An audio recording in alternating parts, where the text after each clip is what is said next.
Stephanie Dobson is back with us this week. Stephanie is a lawyer and mediator here in Lloydminster at Henke Divorce Law and Mediation, and we're back for another episode of Healthy, Thriving Family After Divorce. Stephanie, last week we were talking a little bit about child support and kind of just the basics of it. And this week we're going to get into basically talking about the extras. Can you tell me exactly what the extras are?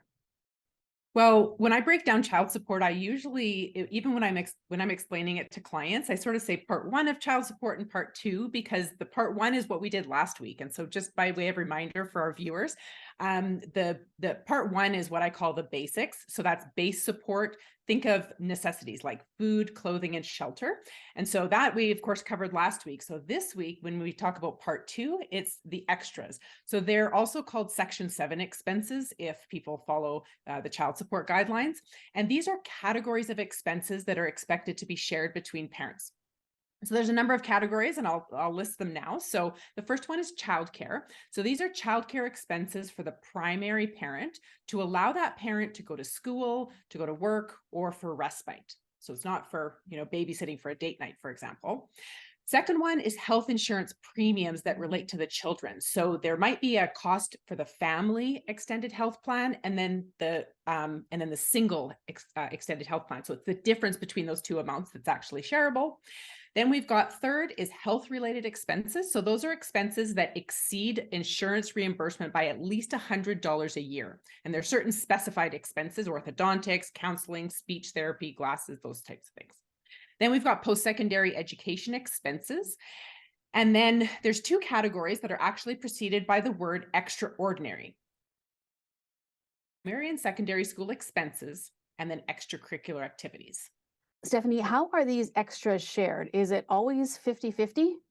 Well, it actually will depend. Sometimes, yes. So by default, these categories of expenses are expected to be shared on a proportionate basis between parents. So that means that it's by default based on the parents' income levels. So let's use an easy example on our show. So we've got one parent who earns $70,000 a year and the other parent who earns $30,000 a year.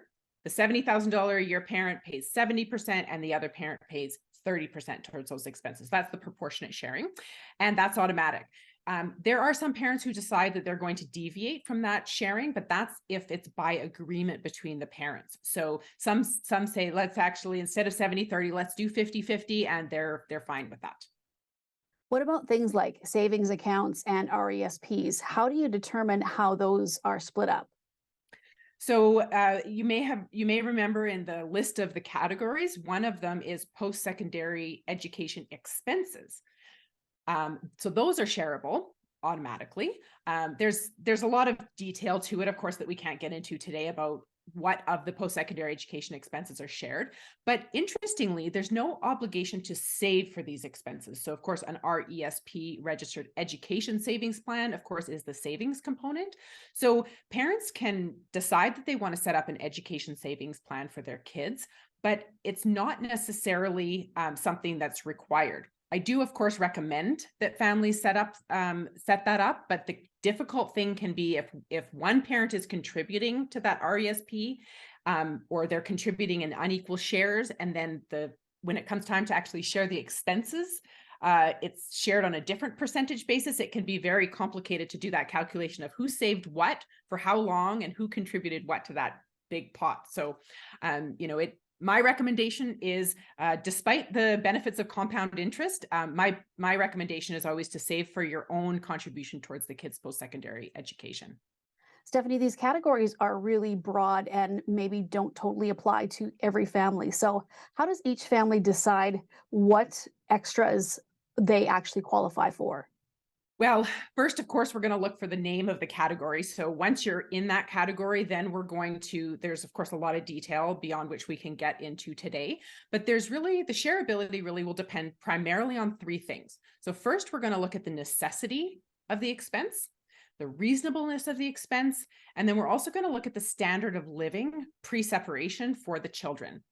So I really encourage families to think through the types of things that impact their kids, as far as what they're going to share, and the more you can anticipate and talk about it ahead of time, as far as, for example, activities. We agree that in all of our activities, we're going to share just registration costs, or we're going to share registration and equipment, or equipment up to X dollars. So if you can kind of get a little bit more detailed about it in advance in writing, then when those expenses come up, there's a lot less conflict that happens.